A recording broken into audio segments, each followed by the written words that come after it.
live on there, so it'll be like a 30 seconds early. It's a 30-second delay, so it's actually fine that we're hitting this early. All right. And here we go. Give it a little countdown. Bam, right at 2 o'clock. Hello, everybody out there. We are live at Hempcast Studios. I'm your host, David Madalena. Welcome to the episode 2 of the Green Stream.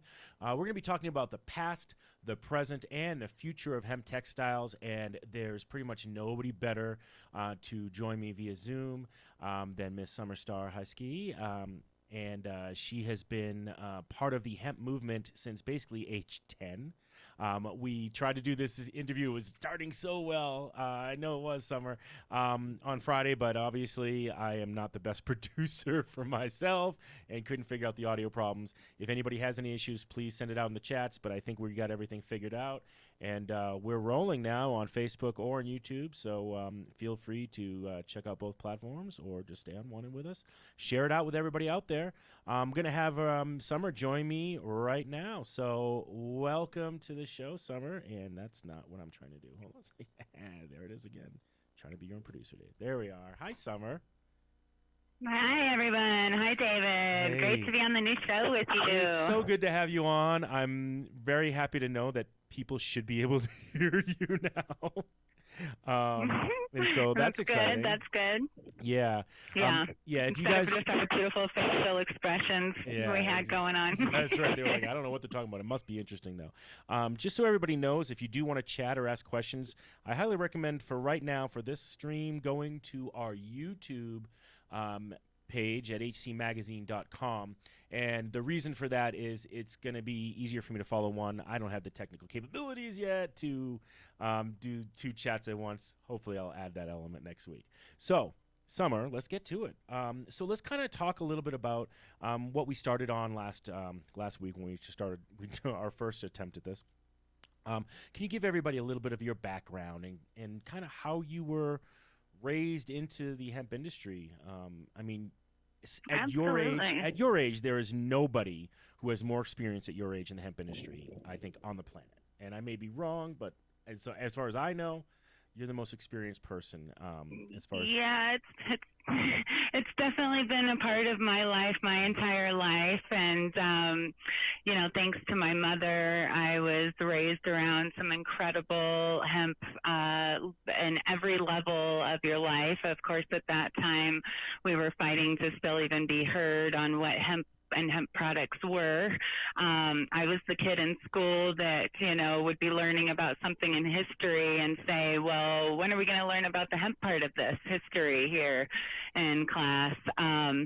So, when I was about 8 years old, I remember always begging in the warehouses and the factories for something to do. Give me something to do.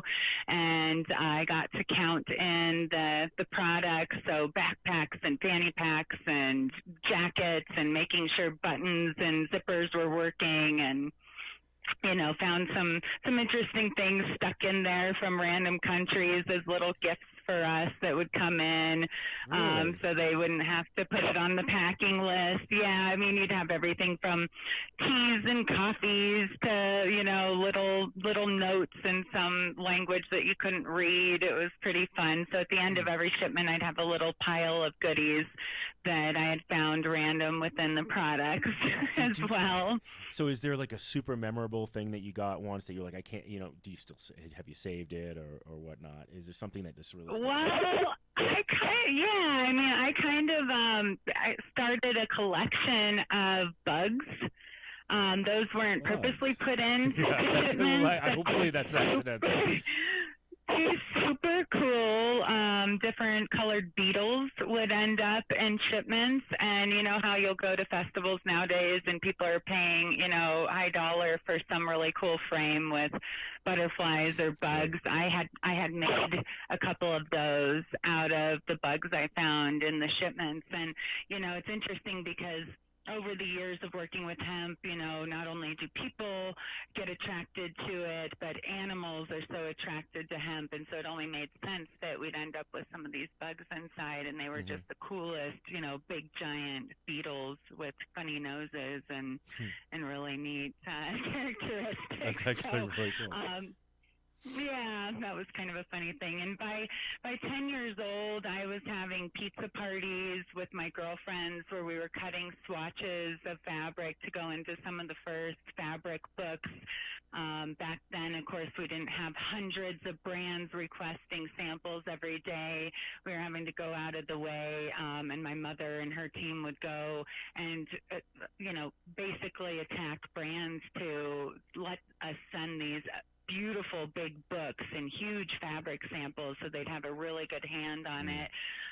Today, of course, they're a little bit smaller and in a form that all designers can kind of pick and choose and create collections and go around their showroom or what have you with an individual swatch, and we're making those every day in house by the thousands. So it's come a long way over the years. Sure. I kind of love this story because you had your friends, you're all working in the factory, and it's, I mean, jokingly, I mean, there's, and it's not a funny joke really, I guess, but I mean, there's a big tradition of child labor in textiles, and you're kind of like the American version of that. You made it more fun. No, it was about that and be like, child labor, give me something to do. And, totally. Little do people often think about, like, what's the truth behind some of these terms that are used or that can often be looked down upon. Sure. And it's like, this gave me something to do as a child rather than, sitting in some corner with my coloring book, and got my hands on materials at such a young age and experience that I couldn't have ever tried to go to any school and learn. Well, and obviously not a sweatshop you were working in. But of course. Yeah, so what was it like for the people working in your company? There's this 10-year-old doing quality, control and checking all the things coming in. Were you recognized as an authority even at that age within the company? I don't think so in the beginning. I think everybody was kind of like, Barb, we should check her work, and my mother would say, like, go check her work, she's detailed, and she's been babysitting infants since she was 7, 8 years old, which I still wonder how those parents left their infants with me, but I was a really responsible kid. I was an only child with single parents that were very dedicated to their careers, so I was in between, garment factories and dyeing houses and trade show floors, running around with my socks on to slide on the carpets because I would be so bored at trade shows, to on film and TV sets with my dad, and so anywhere I went with them, I always wanted to help and do something. And really quickly the team would learn, like, wow, Summer actually not only counted it in, but caught problems or, itemized everything out, got it put away on the shelves. We didn't even ask her to do that, and here I was like, can I fill some orders? What's next? So, when I was 10 years old is when the very first hemp initiatives were happening after the Prohibition in Denver. What year was that? And that was in 1992. Right. Okay. And at that time, I was going to Maury Middle School. My junior high was 2 blocks away from the Capitol there in Denver. And so at the end of the day, I would run into the bathroom and put my Earth Goods hemp suit on so I didn't get it dirty during the day, and I'd run over to the Capitol and got to be a part of the first hearings. And at that time there was only a handful of people that were there to support this initiative and back Senator Casey, and it was very interesting because a lot of the people that were there to oppose the bill were definitely feeding into the misconception and the propaganda about what industrial hemp truly was. They were what about the children? Saying our youth was going to get so stoned that they didn't know the left hand from the right by the time it was their turn to run the country. So, it was a really eye-opening at 10 years old to already know about a plant that creates so many amazing products and all the things it could do for us, but yet we were battling against a group of people that were there to not even talk about.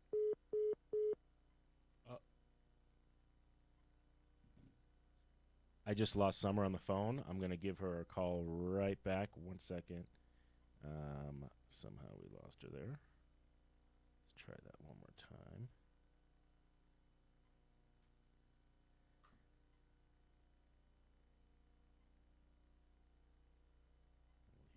think she might be trying to call me. There we go. We're ringing.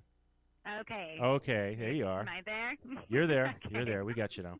Okay. Ooh, and actually, I got you in stereo this time. Before I was only in mono. There we go. We just improved our connection. Okay, so All right. where did we just last leave off there? Oh, you were at the Capitol. So, I wanted to ask you a question about this. I mean, you're 10 years old going to the Capitol, which is obviously an amazing experience for somebody at that age, right? Would they ask you questions? I mean, were you somebody who got to be part of that conversation, or was it more of just, I'm an observer and here I'm a kid who supports hemp? Well, it was interesting because everyone opposing the bill kept referencing the youth, and so all the senators would look at me. I was the only kid in the room, and I just looked down and shake my head. And I had asked to be able to speak in the hearings, and of course they wouldn't allow that being under 18. So I was able to talk to them in the halls and in their offices outside of the hearings, and really try to beg for a case of listening, because these people that were here weren't even here talking about the right plant or what we were there to discuss. This wasn't about smoking hemp at that time, or cannabis in another form, or a lot of the things that we see today. It was all about food and lotions and fabrics. And CBD wasn't a thing, right? I mean, nobody knew what CBD was. No, it wasn't even a thought at that time. And the hemp industry always kind of thought we were going to lead the way for other forms of cannabis. And who would have thought that it was going to take 22 years later before a hemp initiative finally passed, which was actually built into the back end. I know. Another marijuana. bill, Amendment 64, which we, for those of you who aren't familiar with the history of legislation here in Colorado, Amendment 30 was when we did medical, and that was only for medical for marijuana on that side. And then Amendment 64 was passed and enacted in 2014, which is what Summer's discussing. And in Amendment 64, it was about treating cannabis like it's recreational, and then within that, they slipped in legalizing hemp as a agricultural crop. So it is funny, right? I mean, you would think, well, hemp doesn't get you high, let's make that legal, and then people will be more comfortable with marijuana, and it went the other way around. It's just crazy. Yeah, the wildest thing. And I think a lot of people, when 64 passed, I noticed so many people that didn't realize that hemp wasn't already legal. That is true. They were like, wait, what? It's not?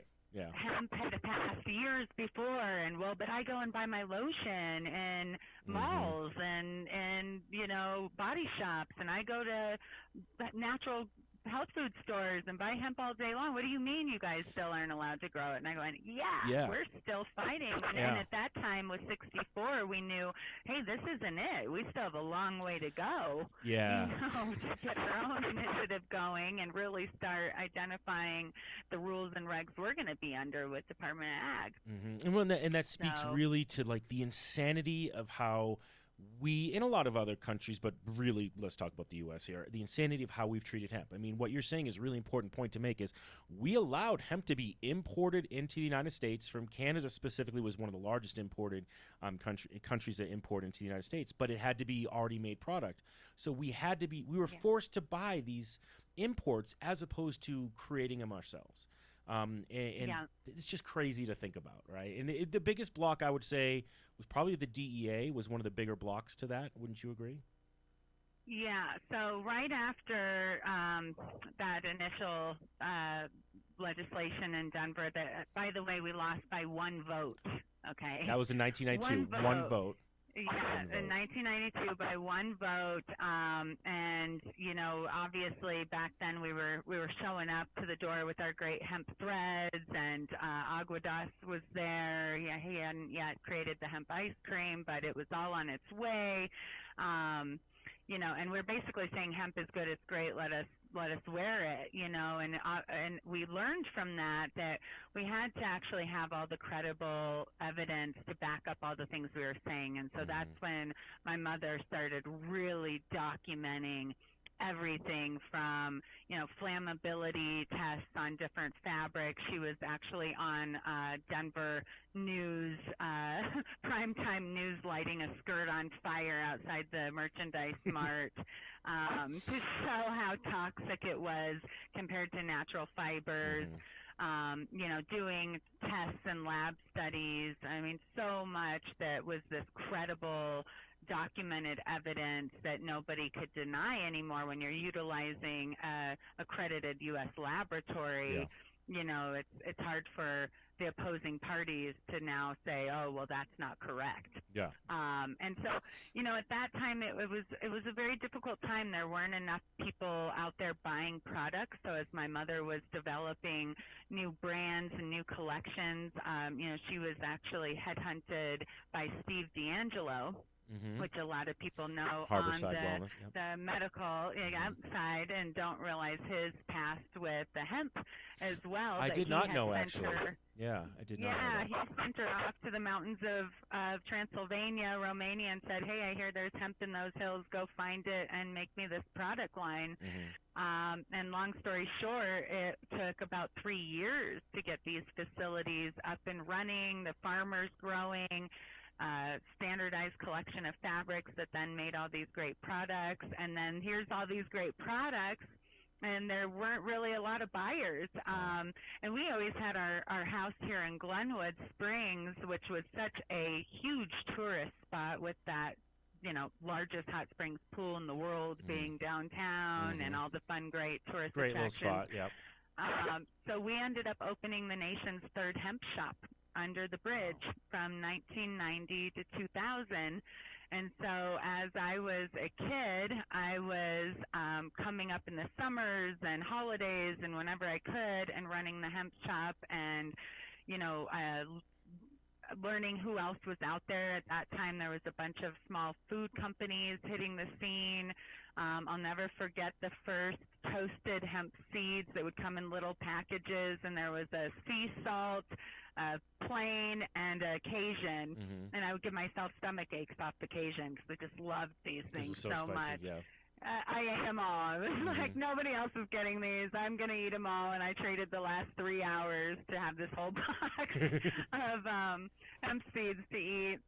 And, of course, a lot of people found out about the store, so we'd have folks come through that had new product lines or wanted to create new product lines, and it gave them a place to be able to come and know that there was a store that was going to offer the products and that they were able to, get samples of the fabrics and work with Barbara to even create the products. So, it kind of started to bring the industry protocol to our market that there really wasn't a market for at that time. We had to build it, and one of my mother's famous sayings is if there was only one candlestick maker, would we all have candles? Right. We had to literally create every step of the supply chain in order for people to come step in and fill in more and more spaces and create more and more product lines and have a reason to create more and more fabrics. So, that was a really fun experience having a retail store. And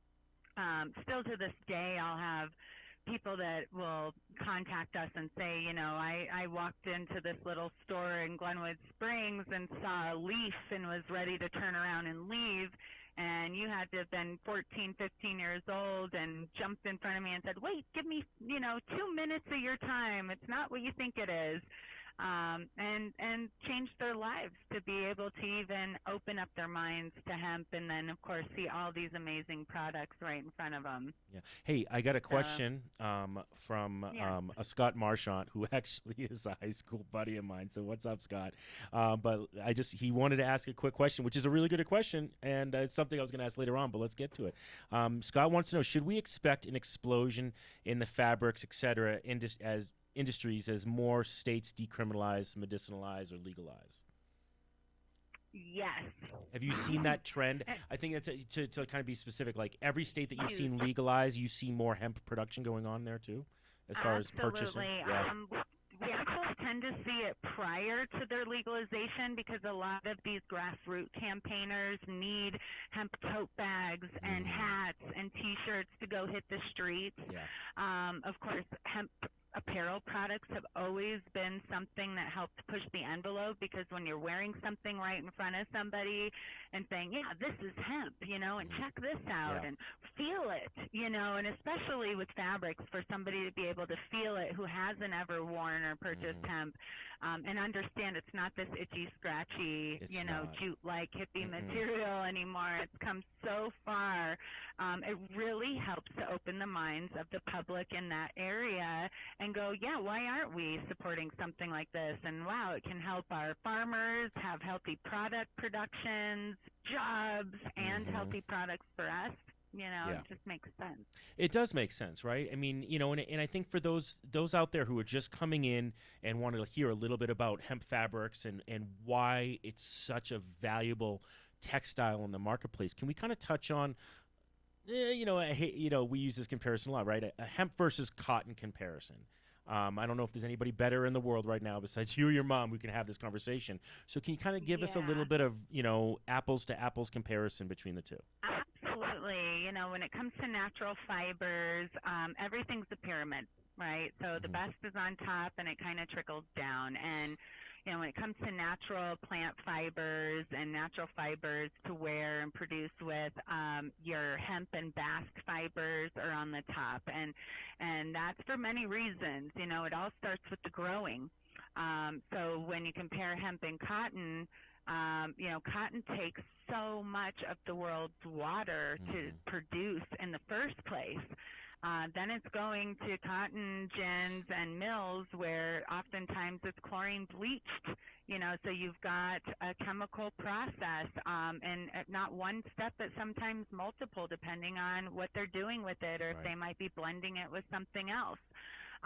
Then you've got the issue of the length of the fiber itself. So when people ask, why is hemp so strong and have all this great performance?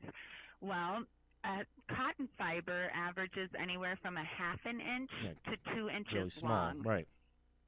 Where a hemp fiber can average anywhere from 3 to 16 inches long. And why does that matter? So when you imagine that fiber spinning together to create the yarn that then is going in to create the fabric, of course, all that extra length that's holding together is creating this much stronger, more durable yarn that then produces your fabric.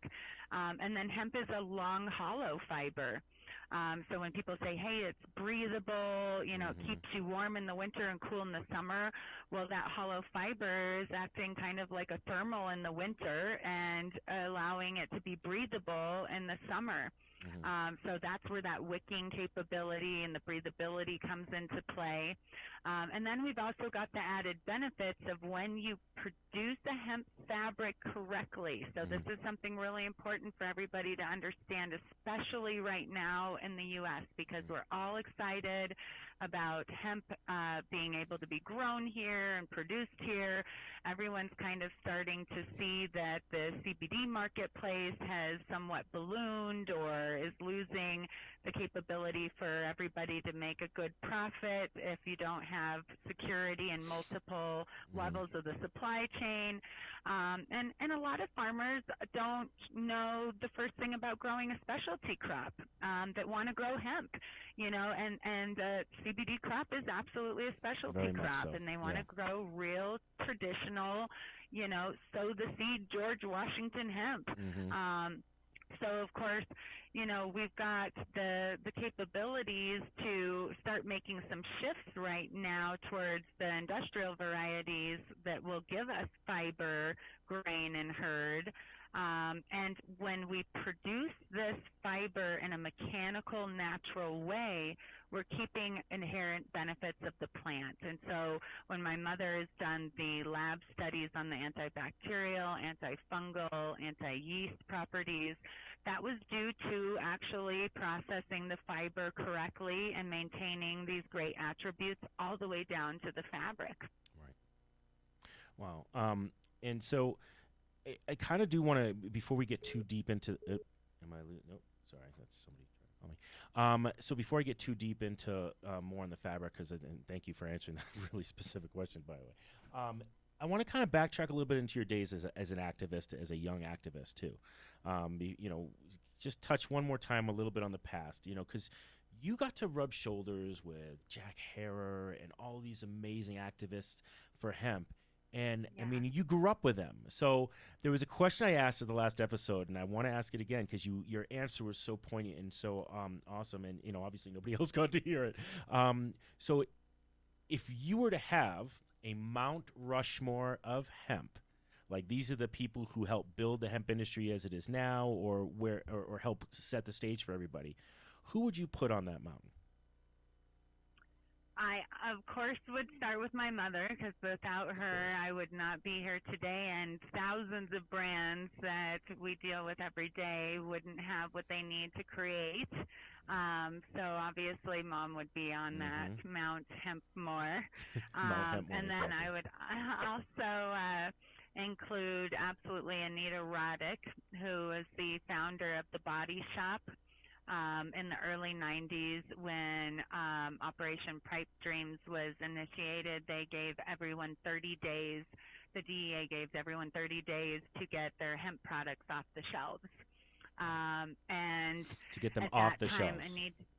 come off the shelves. You're not allowed to provide hemp products. And at that time, it was actually focused on food and body care. So, you know, we were okay with our textiles and apparel, although we were fighting our own battles with federal agencies on imports and such. But at that time, it was all focused on food and body care products, which, of course, we had a lot in the store, and we supported the other side of the marketplace, and we were all working together, and a lot of those companies were also buying promo items from us.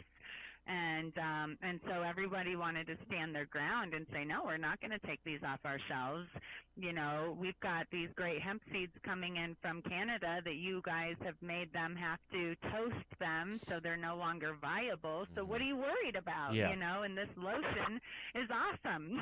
You know, and so at that time, Anita Roddick actually hung a 10 by 10 hemp leaf outside of her Manhattan Fifth Avenue store. Awesome. And, you know, the day that we were supposed to have the products off the shelves, she put this thing out and hung it high.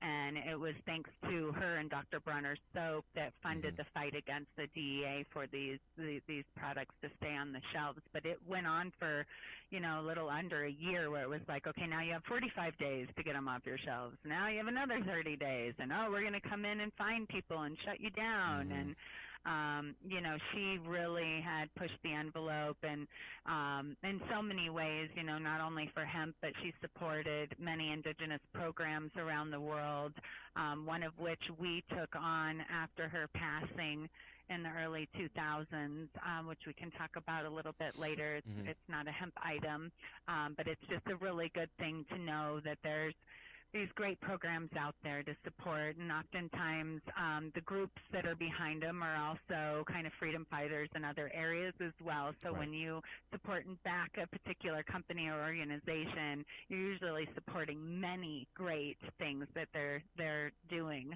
I would also put Donnie Warshafter, who is like family to me, and of course a very known and dear pioneer in the hemp industry for many reasons. He's not only supported so many of the early companies, he went into Canada and gave farmers their annual value when there was nobody coming to buy just to keep them growing.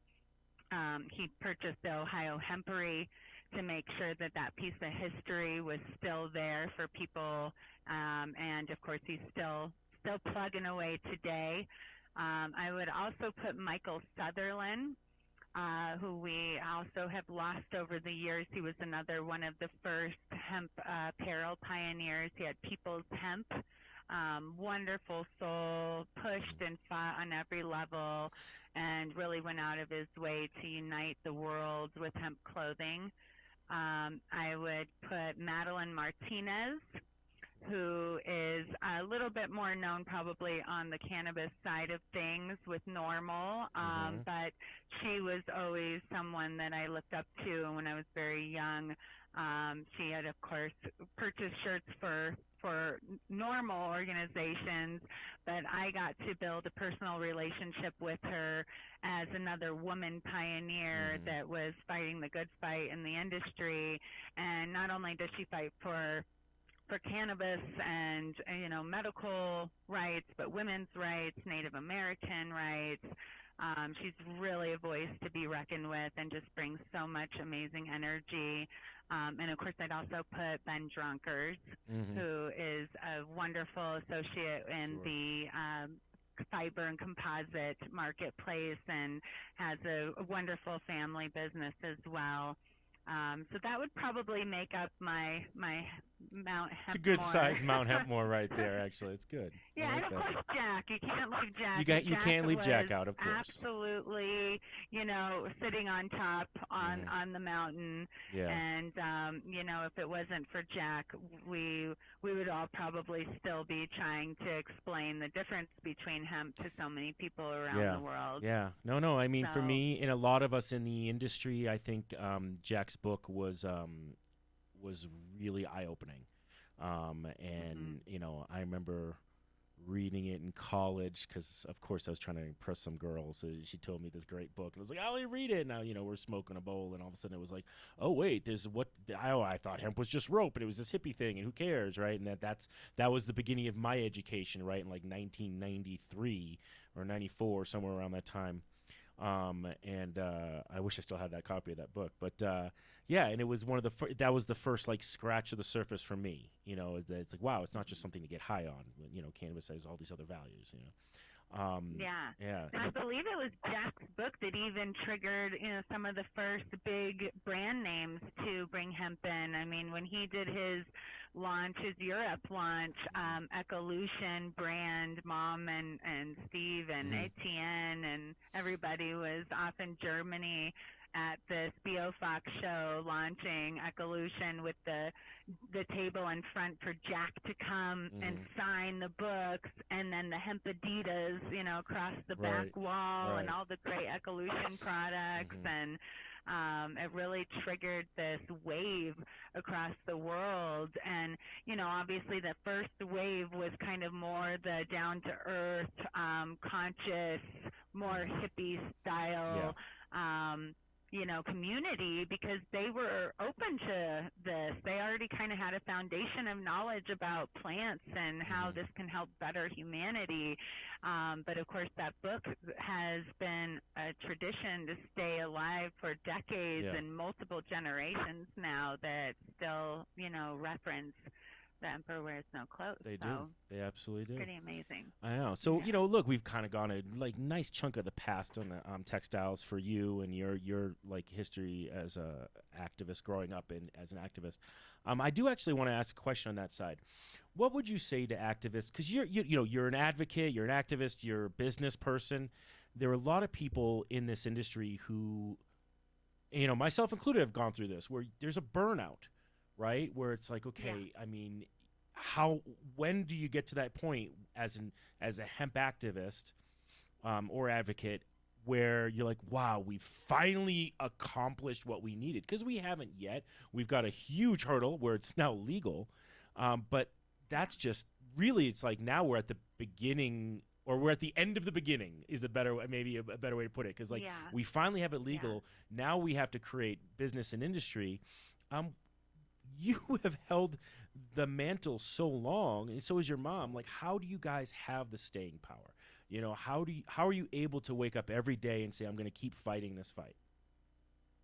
Well, I have to say, when I was about 16 is when I got sent off to industry trade shows to be the first representative to go tackle new markets and introduce them to hemp. And I found very quickly that I had to have all my best, right in sight. So I had to walk into a booth with fabrics across my arm, and the best of the best, the cream of the crop. and I'd still get turned down and laughed at, and the jokes are, oh, can we smoke our shirt, and can we this, all the and time.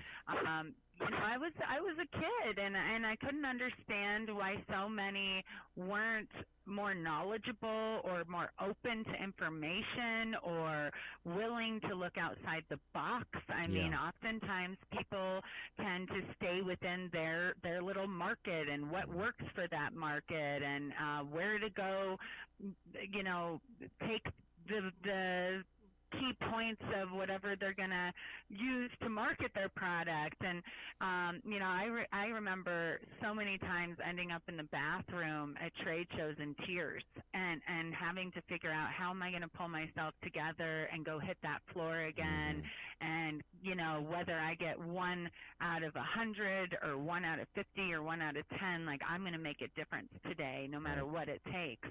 And I kind of came up with this mantra back then, and I think it still really helps for people today, where it's like, okay, deep breath, right? Breathe in, breathe out, and embrace the ignorance. Yeah.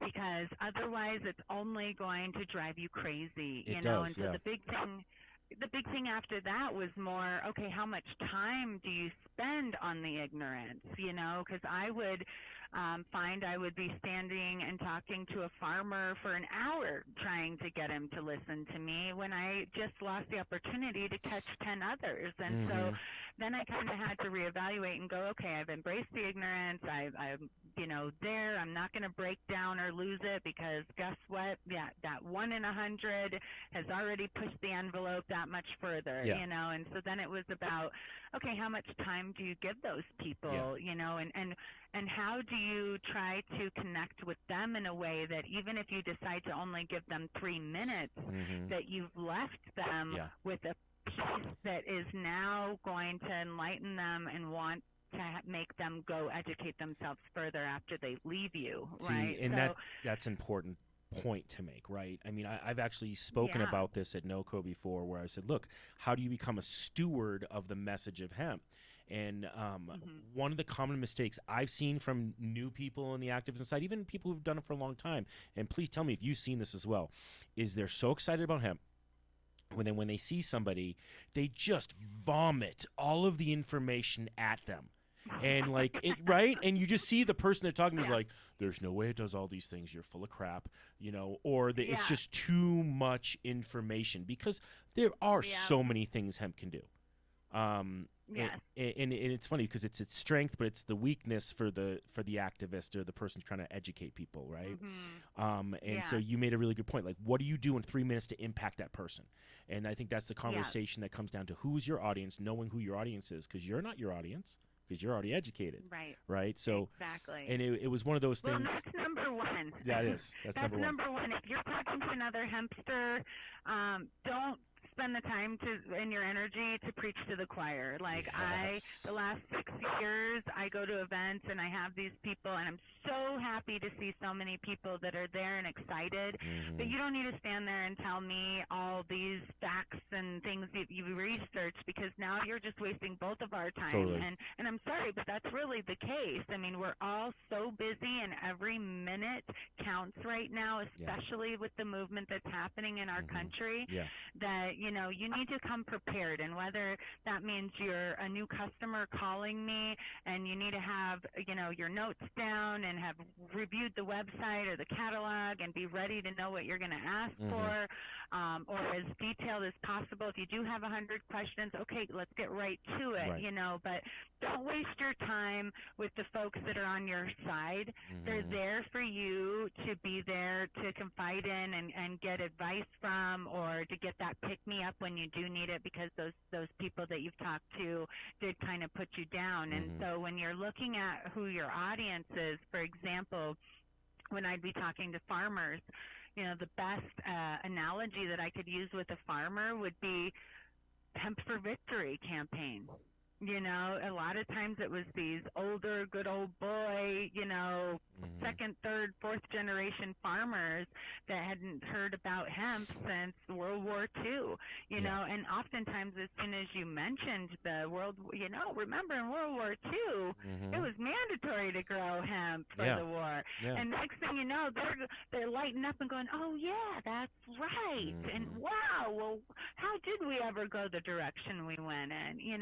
So if it's the fashion industry, it's best to have something that's going to knock their socks off in their face right from the start. The hemp silk charmeuse is a jaw dropper, and we have literally captured every top designer on earth using that fabric. So, you show that to some young designer or some big time designer, I don't care what level it is, it's such an amazing, beautiful fabric, and it's 70% hemp, 30% silk, that they just look at it, and before they've even touched it, they're just in amazement. So, are you talking to a chef? Are you talking to a dog walker? I mean, what is it that you can identify a product or something cool that's going to capture them? Because we all know with hemp, it's endless. And, if you can find that way to keep them focused on just those couple of things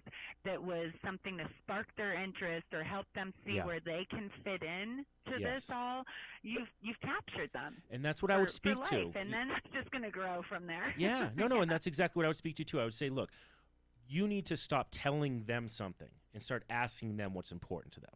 And as soon as they say, this is the important thing to me, whether they say it's food, it's plastic, it's textiles, it's how do I make money as a farmer? I mean, then you know where to go in that conversation. You can have a hyper-focused conversation about that one thing.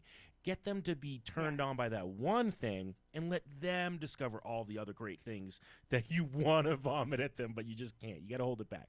And I think that's – and what you're talking about with the – overload. It is. It's overload, exactly. You can just see the hardwiring fried in their head when you start talking too much. So you actually start talking about all the designers utilizing, fabrics. You talked about the hemp silk chamois. That brings me to I'm pushing into the segue to what's going on in the present. And I actually don't mean the post-COVID present. I want to talk a little bit about where were we before, and then we'll get into where are we now that we're dealing with, this virus and how people are having to make a shift. But first, where were we, December 2019, in Hemp Textiles? What were some of the things that you were like, okay, this is where we're at now, and this is where I see us going? So I kind of want to hear a little bit about those specifics. Yeah. Well, for the last couple of years, the biggest hurdle and biggest concern is something that I have to thank you, David, for doing a story in Hemp Connoisseur about a couple of years ago, because it's enlightened so many. But a business is rocking. I mean, we've seen increases every decade for the past 30, but since the legalization, it's gone nothing but up. So, of course, our goal here is to constantly make sure that not only we have available what everybody's using and in stock all the time, which can be really difficult when you're faced with 100 new clients a week that want to sample, and then you've got your 1,200 clients that already currently use that particular item. And you can't ever know and be a psychic of, we're going to have 50 more customers for this one item tomorrow, and they're going to need a total altogether of 5,000 yards just within their sampling measurements. So that's been definitely a juggling act of kind of making sure everybody knows the situation, that we are in a booming marketplace right now. It's a very exciting time. It's a wonderful time to be coming into this booming industry, but also to be certain that you're acting as a real business that wants to grow and plan ahead and have things in place so that your needs are covered. We know what's coming and can ensure that we're running big enough productions for everyone. I mean, we've seen for the last 6 years that we're doubling productions almost every round, and it's still not enough for everybody. So, luckily, oftentimes, if we are out of something, we're only a couple weeks away from the next production already coming in, and we can say, hey, next week we've got a container arrival, and we can get you filled. Or, hey, next month now at this point. I mean, there's been times in the past year where I'm 2-3 productions pre-sold, and there is no production schedules anymore where we used to say, hey, we run this one 4 times a year, this one we're running every 4 weeks, this one, whatever. Now it's like one's done and on its way, and the other one's starting up. So we've definitely seen an increase across the board, not only in the U.S., but worldwide. I mean, we shipped to 78 countries out of Glenwood Springs alone last year to sample new brands around the globe. And then, of course, our Qingdao office, we drop ship direct to clients all over the place. There's a new rail system from China to the EU that is awesome. It takes about 21 days, but it's super inexpensive. And again, if you're a brand planning a season in advance or pre-orders or 21 days is nothing if you're doing that, Well, and following some sort of industry protocol. I mean, that is super important when you come into an industry, and I feel like that's where we really had a huge benefit is, with my mother and my family for 5 generations now being designers and textile producers and interiors. I'm 5th generation natural fiber, but on many different levels, and growing up around trade shows where you learn how to work in advance so that you do ensure all these next stages trickle correctly. When you enter a market like that, you need to follow whatever industry protocol there is.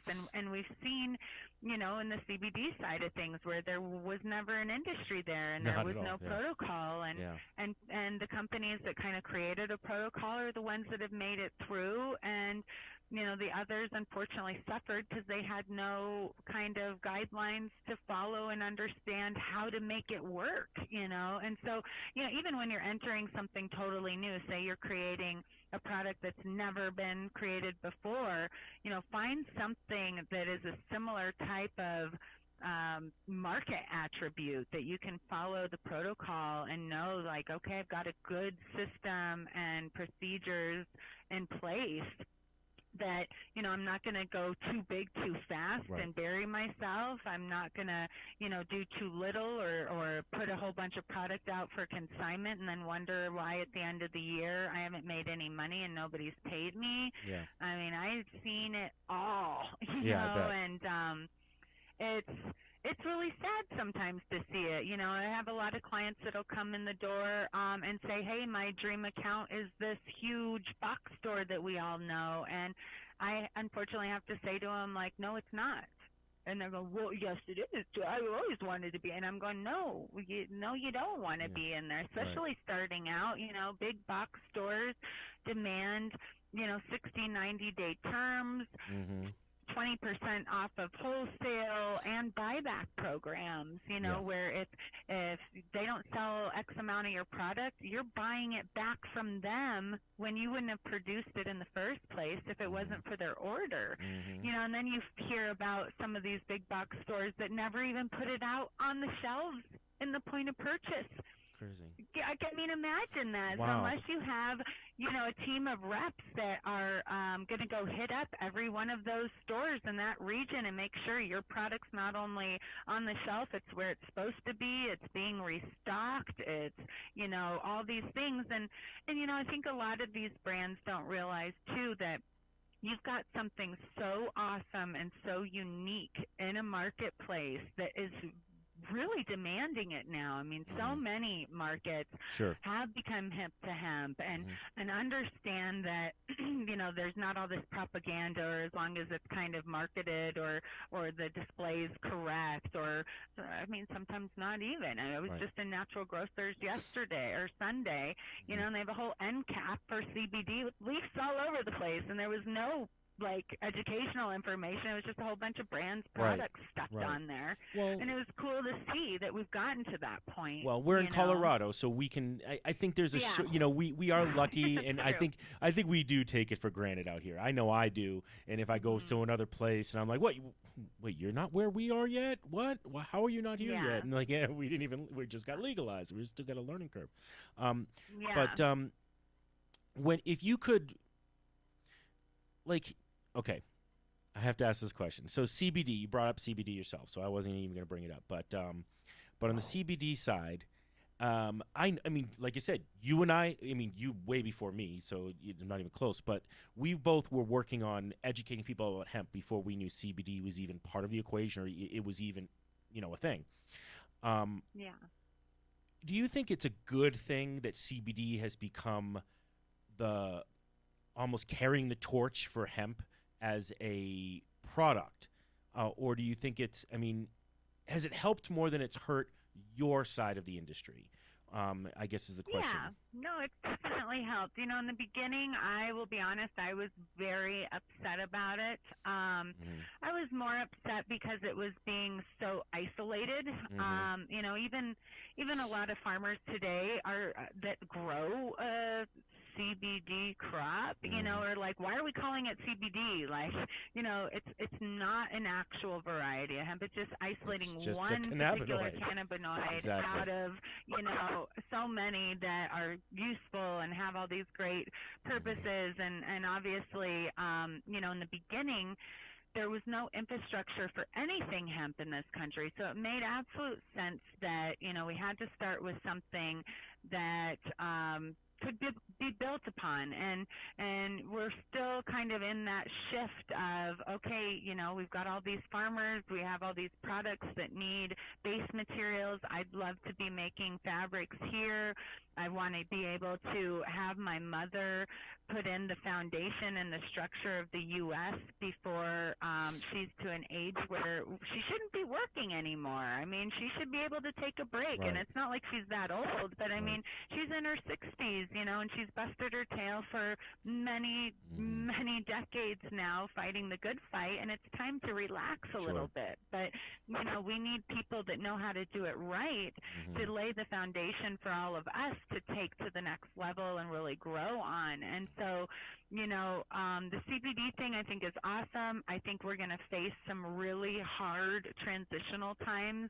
Something that I talked about a lot at events 6 years ago was, all of these states that are cannabis friendly across the board. It's like, this is awesome. It's great. Everything has its place. But what's going to happen when the day comes that industrial seeds coming in and these states haven't regionalized, and we're going to have all these cross-pollination issues, and, unfortunately, the side of the industry that has put in a hell of a lot more in infrastructure than some farmer planting a seed down the road is going to be the one that's affected the most, Right. And so I think it's a reminder to everybody that, before you jump in, especially if you're on a farm or processing level, find out what's going on in your region. If you're in a state that's got some things going on, or you're in a state that's pushing forward on legislation,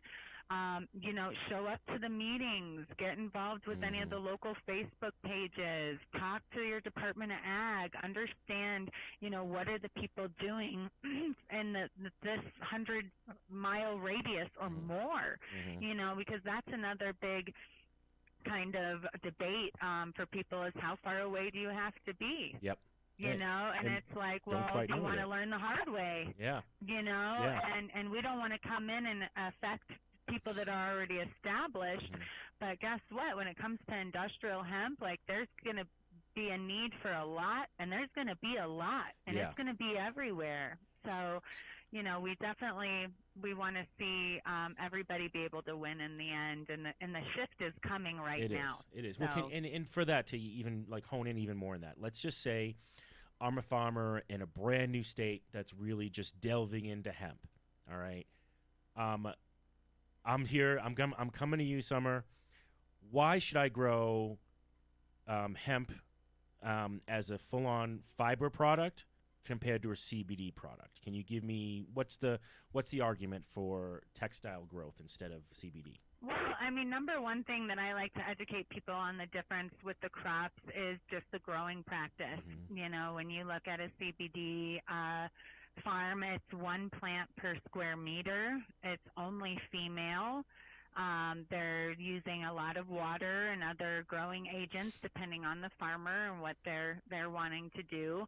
And a true industrial crop, depending on the variety, so there's seed and grain, fiber, dual purpose, but depending on the variety, can be anywhere from 80 to 200 plants per square meter.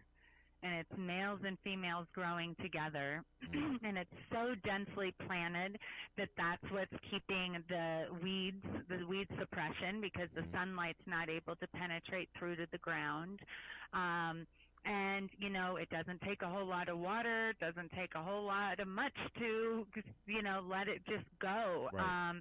And so it's a completely different crop, you know, and if in the U.S. we focus on these dual purpose and seed and grain that can become a dual purpose, which my mother's new growing model was proven here in Colorado, and it did phenomenal. You know, you're going to have so much value add for a crop. And then, of course, you know, you're going to have multiple marketplaces to sell to. So, you know, as more producers come and more developers come and are able to get their hands on the material that they need to complete their R&D, more and more values are going to be, you know, showing and arise. And, of course, without the material for them to even be able to complete their basis on, that's never going to be there. And unfortunately with CBD, we don't have the ability to decorticate a bushy, nodey, army, branchy crop. You know, we can't strip that outer fiber ribbon. It's completely different material. It's like a hardwood versus a softwood on top of the fiber length. So, you know, a lot of people are saying, oh, we're going to start making hemp fabric in the U.S. with CBD, and I'm going, well, the only way that's going to happen is with a chemical process, and it is happening, and that leads me back to that article that we did with you guys, you know, where there's 5 different ways to create a hemp fabric, and there's only 2 that are natural mechanical, by hand or a mechanical process. And that's what we want. That's going to keep the integrity and the length of the fiber and the materials. There's no chemicals needed. There's no nasty effluent waters being created that now we have to figure out how to dispose of. I mean, it's all the things we learned that we love about hemp fabrics and clothing was based off of doing it the right way and maintaining all the great natural attributes and not depleting it in a chemical process. So, you know, everybody beware of that. If you start seeing fabrics that you're like, God, this feels like rayon, like, it's because it is. It's gone through a rayon process, you know, or if some new group comes up and says, hey, we've created hemp fabric, you know, there's this new cottonized hemp process now, which is going to be a lot harder to tell with a little sample of fabric. So you want to ask the group, like, hey, I want to see your fiber. I want to see what you guys have done with the fiber so that I know how this fabric was actually comprised. You know, because any designer that takes that stuff and goes to dye it, guess what? It reacts just like cotton. You have super high shrinkage.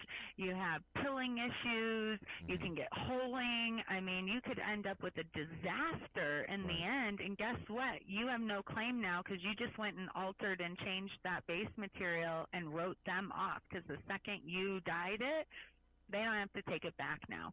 You know, so there's a lot of liability building a product around something that you know is going to achieve all the things you want, and putting it through every test and, you know, variation that you know you're going to want to eventually use it for, or to even be able to create your product to hit the market before you go and run some big production because you thought it was some deal and you were going to be the first to support in the U.S.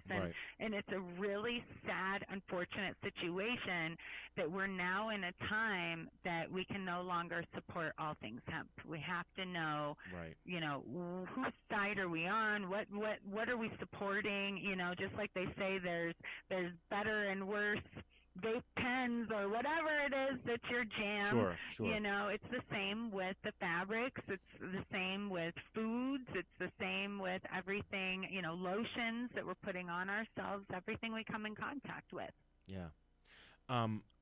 And that's a really good point for people to think about. I mean, if you're buying the hemp products, if you want to get into the hemp industry in the clothing side, you know, just start it right. I mean, make sure you do the research beforehand.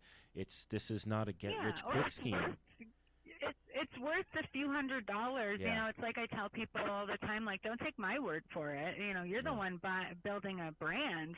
You know, isn't it worth like $500-$600 to you to send your material to a lab and get a toxicity and content test done on your materials to know what you're about to build everything around is the good stuff, you know? And I think that, you know, many people may not realize that that's even available to them, but it's like, hey, it is. And guess what? I've got a name on a resource list right there for you if you need it. Or they can go directly to Enviro Textiles, correct, and work on sourcing materials from you, which you've already done all that. Yeah, you've already done all that work for them. So, you know, not a bad. And that's why we've done this for years. Is, you know, it took all of us, and a lot of people, you know, are always out there looking for the better deal or what have you. And I've had a few people just in the last few days that are like, you know, Summer, you might be 50 cents more than another company that I've tried this with, but we notice the difference in your materials. Sure. You know, everything from working with it to wearing it, and we know that you guys have the integrity behind doing something good. And I tell them, well, without them, we wouldn't be here today. That's right. You know, so it really is this full circle hemp movement of creation to not only our legislation and our pushing of our manufacturing, but what we've got on the market and what we're supporting and working together is where we're going to go. Sure. Now, I do want to, like, before we go, because we just hit the hour marker. I know, it flies by. It does. So let's really talk about, like, you know, post-COVID now. And obviously, you know, a lot of people are like, well, everything's stopping, but not everything's stopping. It's just shifting. And God, there's no industry better than either cannabis industry, you know, right? The marijuana or hemp. That knows how to adapt on the fly, right? And so what are you seeing as some of the great adaptations going on, you know, during this quarantine, and what are some of the hemp companies doing to kind of adjust? Huge shift in consciousness happening right now. And, you know, we've always said how oftentimes a negative creates a positive. Yeah. We are absolutely seeing that right now. And, you know, I think at first the shift was more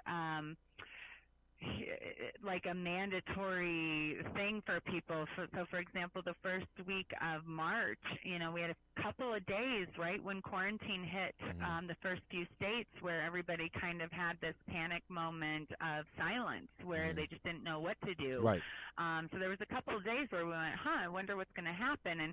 And for us here, we have our medical division. So our medical division was going nuts, but the fabric and finished products ends kind of had this like silent few days of people calling to wonder if we were still open and gonna check on stock and start to put some things together. And by the end of that week, we saw an explosion from our cloth baby diaper customers because moms and dads were going into the stores and not finding diapers on the shelves. Yeah.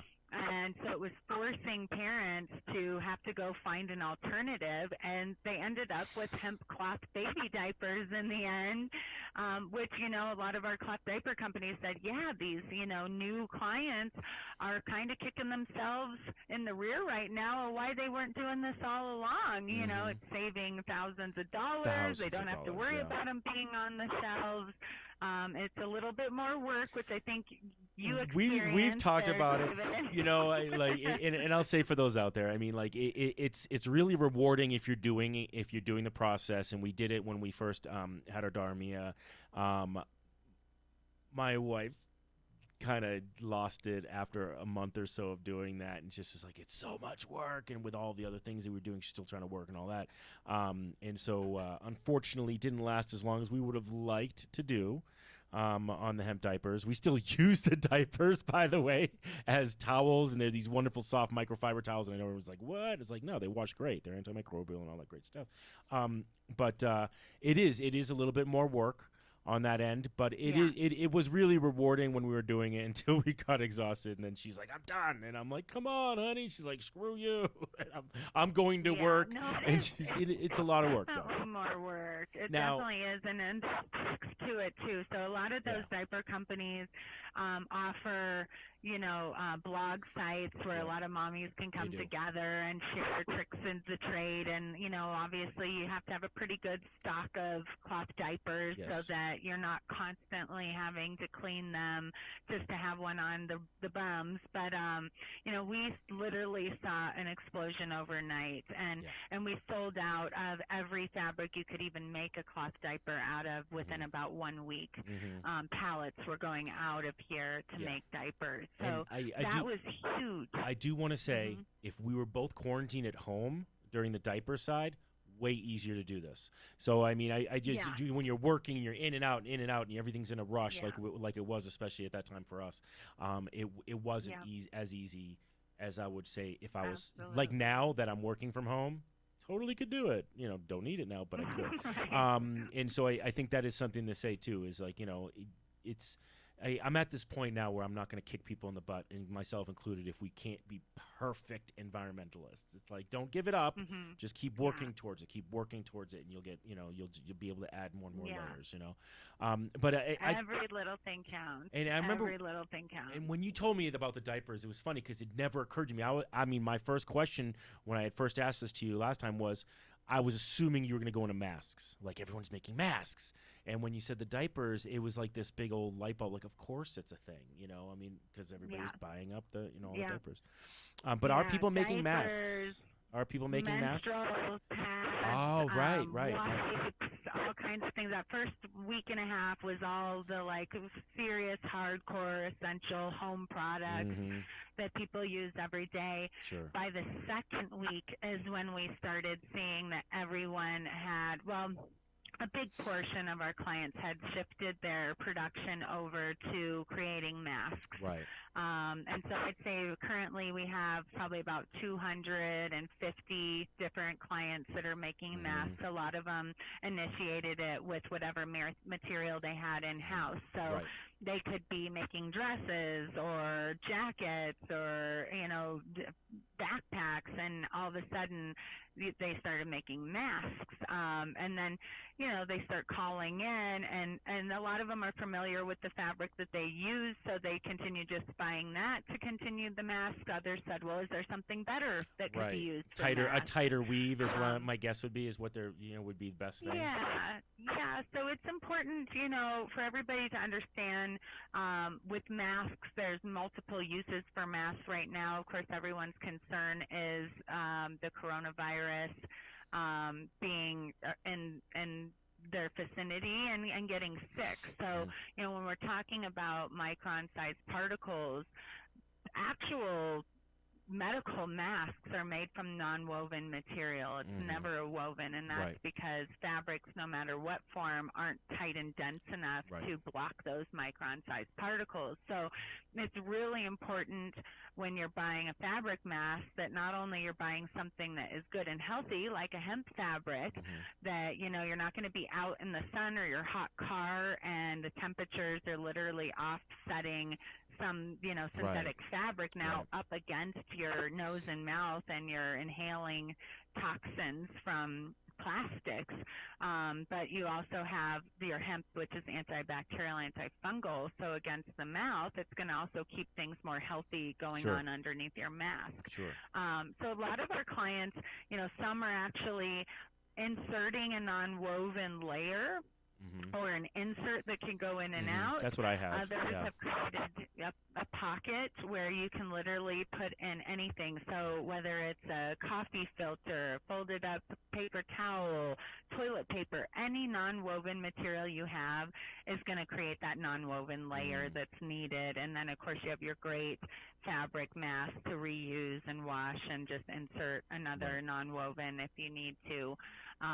But I think that this is, more a situation of being more conscious of our environments around us. A lot of people don't work in jobs where it requires a mask for dusts or pollens and things like that. Even hemp processing can tend to be super dusty.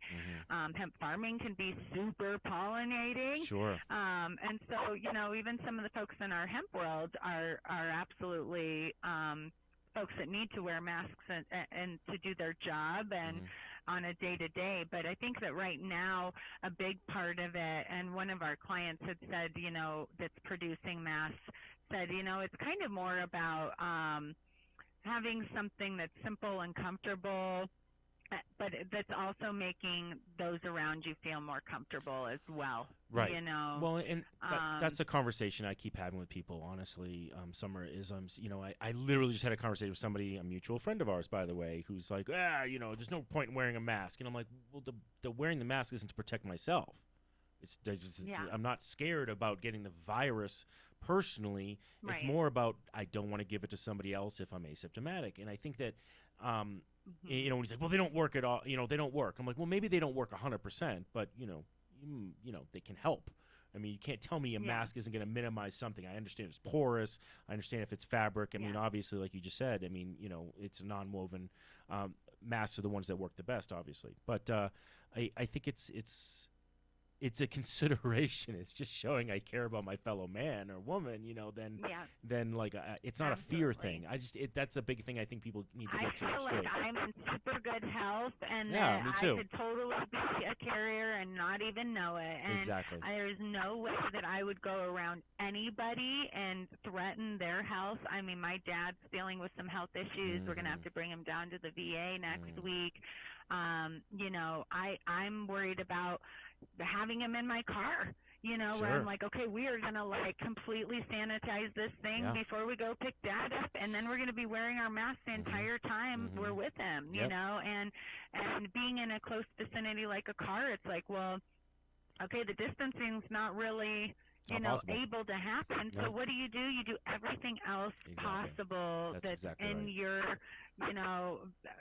capabilities of doing to try to help your fellow man, your neighbors, what have you, and just common courtesy to let people feel more comfortable. And, for us, we were the first ones in Glenwood wearing masks. People were looking at us like we were crazy in the stores. I know. And I think that more people would have been wearing them if they could find them anywhere. Well, there was a finding them thing too. Probably like, how do they get those masks? So you get those looks, but then you also, I mean, we could get all political, but I mean, you have plenty of people who are just plain up confused right now because we have, a leader. And I use that term really loosely, honestly, that is, going saying one thing and then 10 hours later or even 2 minutes later saying something completely different. And so, it's like, well, a lot of people are like, who do you listen to? It's like, well, don't listen to our president. Well, and for those of you that have a problem with a mask, or say it makes it harder to breathe, that's another good reason to have a good hemp fabric mask is the breathability is going to be so much better than some of these medical masks that are out there that you definitely do notice the difference. Sure. So, right now it looks like we're all going to have that be the next mandatory stage as we come out of the quarantine and into that, what is it? We're in the safer at home, but you don't have to here in Colorado, stay at home anymore. It's safer at home, but Colorado. We're safer at home. But I'm already seeing people requiring you to wear masks out into public places. But honestly, so. I'm still not seeing it everywhere. We were, of course, it was. I mean, God, we've had absolutely perfect weather for the last few days here, right? I mean, I don't know what it's like in Glenwood, but we've been like 71, 72 degrees, just beautiful, clear sky. As blue as it's ever been. But we don't have an effect on the environment at all. Of course, we all stop driving, and all of a sudden the air's cleaner.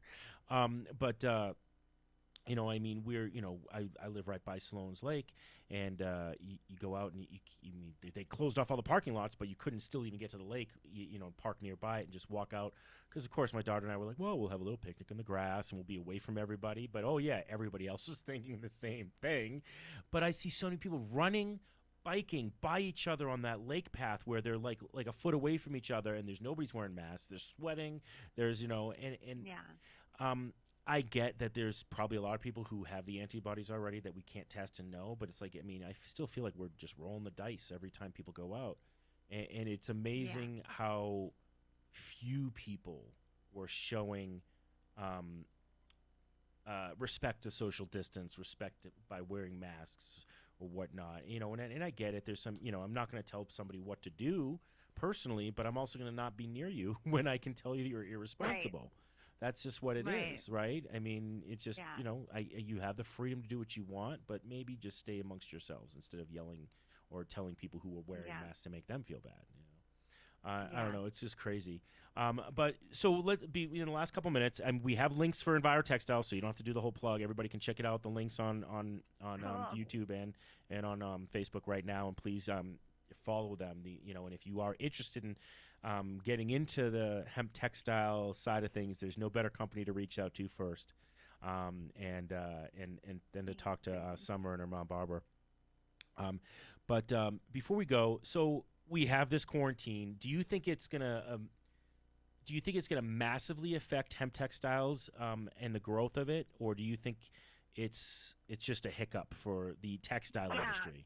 No, I think collectively right now on so many levels that people are waking up to all the different aspects of everything around us, and so when we start to think about what we're making, what we're using, what we're supporting, how much use we get out of things, one-time plastics, I mean, you name it, a lot of people are attributing this stuff to their health, trying to find new, innovative ways to save money, even if that means you're spending a little bit more on a good hemp T-shirt in the beginning. It's going to last you for many, many years compared to that crap $5 bargain cotton tee, which is hard to find. I'll be honest with you. The last time I went in a mall, I couldn't even find 100% cotton. Everything was polyester and recycled materials. It's almost gotten to the point where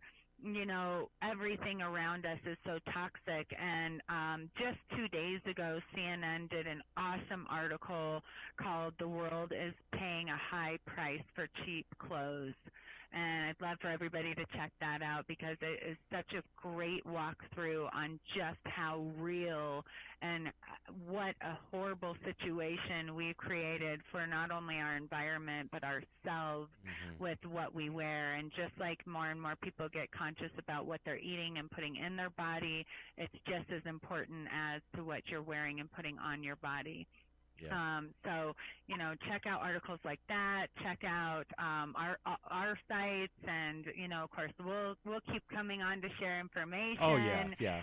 We'll be doing this more often, and we'll have more and more conversations. Absolutely, Summer. Yeah, we've got some really exciting news coming for our U.S. domestic program that is finally gearing up to launch. I know we can't talk about it yet. I really look forward to having Mom on here with you. I can't wait. It's been a long time coming, Totally. and, some of the best things take time. So it does. Those of you that have kind of been in the loop for a couple of years know that we are very close, and it's everything we could have ever dreamed of and more. So the future's coming, and, go out there, look for those hemp masks right now so you guys are covered to move forward. And I think it's going to be something that people learn that, it's good to have in our closet when we need it, when the time comes anyways. I mean, I travel to China and places where, if it's a high fog day, people put their masks on and they're kind of filtering their air. We never even thought of that. Like, we could protect our lungs a little bit more. So, and we have links to like 3 companies you had sent me over. I put them in there. Are they the ones doing masks, or do you remember? Yeah, so I just kind of threw a couple of companies out, so there'd be one on each coast and in the center. And if you're on Instagram, if you go to intertwined_design, she is an awesome hemp brand.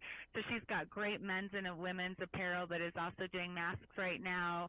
On the East Coast, if you go to Try Nature 2, that's TOO, she is doing some really innovative, amazing hemp masks with essential oils and some things that she's identified to help with times like now. Right here in Colorado, we have Equilibrium. Official is doing masks out of Denver, and we've also got Enoch Hemp Co. They're actually out of Colorado as well, but they're doing a really cool buy one, gift one campaign. So every mask that's sold, one will be given to a first responder in need, because we all have been hearing on the news how our first responders and medical folks are having some serious problems with some of the PE products coming in or being even enough to cover their needs, and they're having to reuse products over and over again.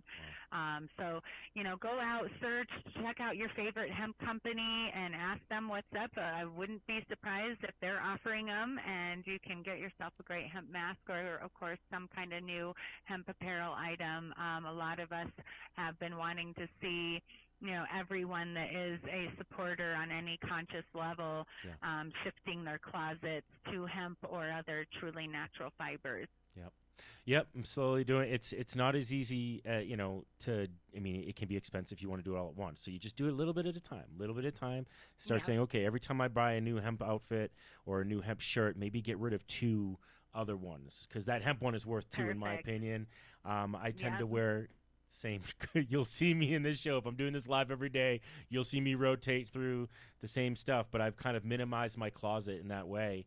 And gone to a simpler wardrobe just to kind of focus on hemp, and I love it when I get a new hemp product. It's a lot of fun. So anyway, Summer, thank you so much to you. Hemp hoodies, David. What's that? We'll get you in a hemp hoodie. We'll get you a hemp one of the new hemp hoodies to wear for those cold days. Ooh, I totally want a hemp hoodie. I love hemp hoodies. I got a couple from Hoodlam, but I'm looking for some new ones always. Yeah. Awesome. Summer, you're the best. Well, thank you so much for David. Thank you for what you do. Please check out the links for Enviro Textile and follow them as well. We will be doing more and more of these shows.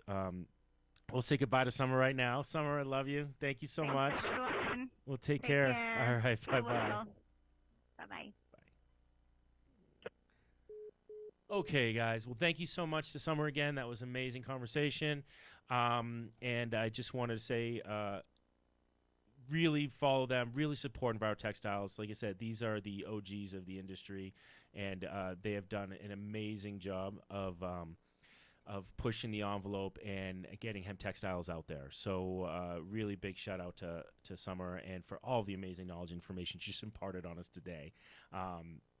So guys, we're going to be doing this. At first, the schedule may not be super consistent, looking at 2 o'clock every day, that I'm going to start doing this on Tuesday through Friday at the least. But we're not quite there yet, so we'll probably have our next show on this Friday. We do need sponsors to keep this thing alive. And so please, if you are interested in being a sponsor, you can reach out to me at bookings@hcmagazine.com. So that's bookings@hcmagazine.com. Please join us and support all these great hemp companies so we can get the word out there, get the message out there. This is an interesting time that we're in. I do think if you're still with us and you're listening, I think one of the things that really has impacted me the most at this time is looking at this as a chance to do a reset as a human being, as a company, as a father for me. What can I do to reassess how I do things? I would love it if all of you do the same thing. Please feel free to share or comment on this thread of things that you've been awakened to at your time at home and what you might do to change things. That's what this show is going to be about, is how we can make the world a better place, how we can talk about hemp, how we can talk about marijuana, but how we can also talk about making both of those industries and the planet as a whole healthier and cleaner. So thank you so much for spending the time with us today. Please be safe, be kind, be courteous, be smart out there. And until next time, peace, love, and happiness to you all.